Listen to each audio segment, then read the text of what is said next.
It's your boy TraTrizzy, been busy and I'm back at it like a crack at it with another video. And today we gonna be speaking on a few topics, man. We basically speaking on rack topics when we speaking about Larry Hoover, cause that's where the man's from. He's straight out the rack. But y'all already know.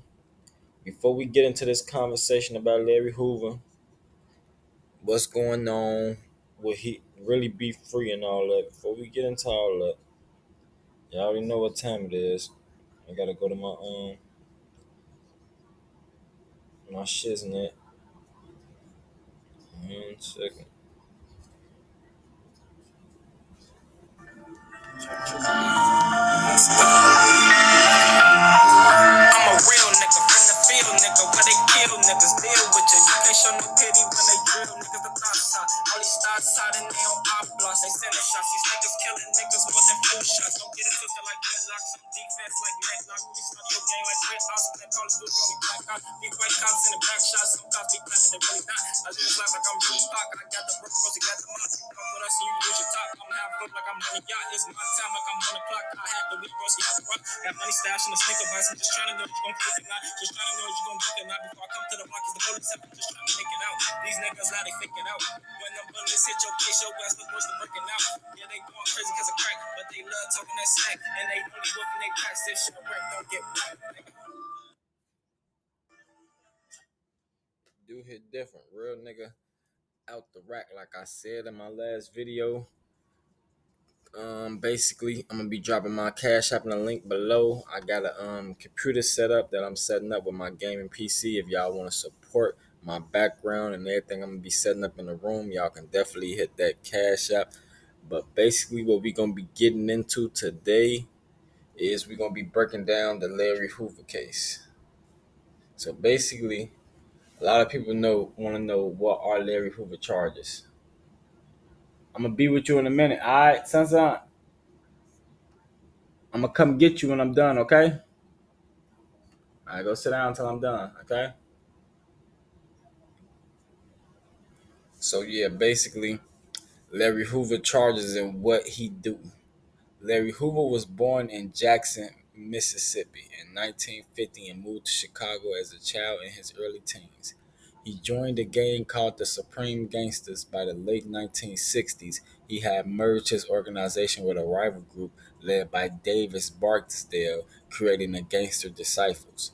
Hoover became a prominent figure within the Chicago landscape. In 1973, Hoover was convicted of ordering the murder of 19-year-old William Pookie Young, who was shot 6 times and killed in an alley. He was sentenced to 150 to 200 years in Illinois State Prison. So basically, this is what he's being charged with right now. This is not the part that got pardoned, basically. While serving that sentence, Hoover was later indicted on federal charges in 1995 following a long. Man, look, I don't mean to call this crazy, but 1973, that's when my mama was born. 1995, that's when I was born. To do it different. But he was convicted in 1997 of conspiracy, extortion, money laundering, drug trafficking, and operating, accounting, the criminal. And continuing criminal enterprise. So yeah, basically, the charges that is getting pardoned was the federal charges that they charged him after he was already in jail. They double charged him so that he won't have no access to the outside world. Now I know a lot of y'all people thinking like, if y'all confused, a lot of people who ain't heavy to the game politics, this BDGD war ain't like the Bloods and the Crips, because the BDs and the GDs was like BGN, like BGDN, some shit like that. Like it was all one thing, and it got broke up. Like King Dave and Larry Hoover both founded BGN, some shit like that, together. And then as things people was passing away, David Barksdale passed and all that, they didn't want to pass the torch to Larry because Dave was like over the BD portion, and Larry was like over the more gangster portion, even though they all considered the same thing. It was some people who followed more under Larry, some people who followed more under Dave. So when Dave passed, it was a lot of people that didn't want to follow up under Larry. They wanted to keep following up under Dave. I think it was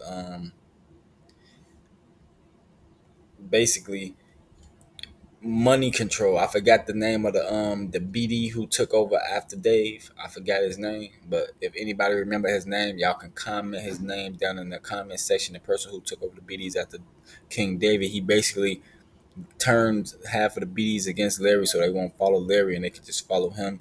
They went around giving people money, like giving us some of the BGDNs money, trying to buy half of the section, like get people to be on their side. There's all kind of shit happen. So that's pretty much explained to y'all a little decent background on Larry Hoover. Federally, prosecutors presented evidence that Hoover managed gang operations from prison, overseeing an organization with tens of thousands of members in large scale narcotic sales. He received 6 additional life sentences. What was the point of giving him 6 additional life sentences, man? So this is the main important part. Who is opposing his release? Like I know a lot of people want to know like what's gonna go on with this state case. Is anybody against it? There's actually a lot of people that's for it. A lot of people going with the flow. A lot of celebrities, big name like Kanye West, been in the forefront of helping him get free.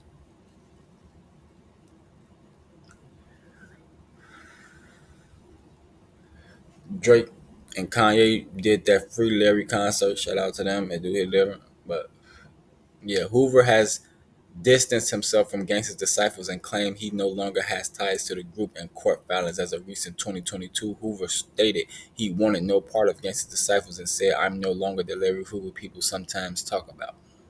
Who opposes his release? Critics of commutation, including former prosecutors, argue that Hoover's crimes were significant in scale and impact. Ron Safer, who led the federal prosecution in 1990, said he opposed the commutation and described Hoover as a notorious and prolific criminal. He just don't know this the day and age of social media. They're gonna tie his ass up on social media. He was convinced of running a continuing criminal enterprise that had approximately 30,000 members across 28 states, selling over 100 million worth of drugs in Illinois alone each year. Cypher said he ran the entire operation with ruthless efficiency from prison. In response to the communication, Safer added, "I believe in mercy. I believe in redemption. I also believe that there are some crimes so heinous, so breathtakingly evil that the justice system requires they be punished to the full extent of the law." So like, is it that he Larry Hoover or that they tried to put a murder on him that he didn't do? So like basically this nigga gonna get ate up because like it's not only did he not do the murder, they trying to say he sent somebody to do the murder. So basically they charged him with something similar to what Lil Durk got charged with now, but without it being stated as the murder for hire and it wasn't on a federal level. So this is Lil Durk case if Lil Durk wasn't on the federal level and it wasn't so it wouldn't have been so big of a case or whatever like that. Like this is basically the same shit. Like, what's the point of him making this statement after you was his the prosecutor in the 1990s, and the man's like 70 something? Like, what the fuck? Like, y'all already cheated when y'all locked him up. I understand that y'all locked him up, fan squad. Y'all cheated. Y'all cheated. It was racist times around the time when he got them sentences. That's the only how he was able to get this done. Y'all wouldn't have been able to get Larry Hoover like that up to date now. Y'all illegally locked that man up. Rather he did some shit or not, everybody's innocent till proven guilty. Y'all locked that man up. The only shit y'all had on him was the shit that was when he went to the federal shit because y'all was able to wiretap his phones in jail. But the shit that he went to jail for, y'all ain't got no 100% guaranteed evidence on that. I just got the man's locked up. But I believe, if you ask me, they gonna continue to fight this case. There's a lot of celebrities and big names behind this. I think they're gonna continue to push for this. Everybody just need to stay calm, be quiet. Just remember that it's growth and development now. Like Larry Hoover is trying to spread joy and peace and come together in the world. Man, 70 something. When he started, the GDs or whatever, he was a young kid, a YN basically. So he got his head on extra tight now, and he already been telling motherfuckers for over decades now. Fuck 2022. He been telling motherfuckers for over decades that it's growth and development now, and he not on it no more. He been saying that y'all need to stop pushing all that negative shit on his name while he trying to get out. That's all I gotta say. But definitely like, comment, subscribe. It's your boy TraTrizzy, been busy. I'm finna get up out of here.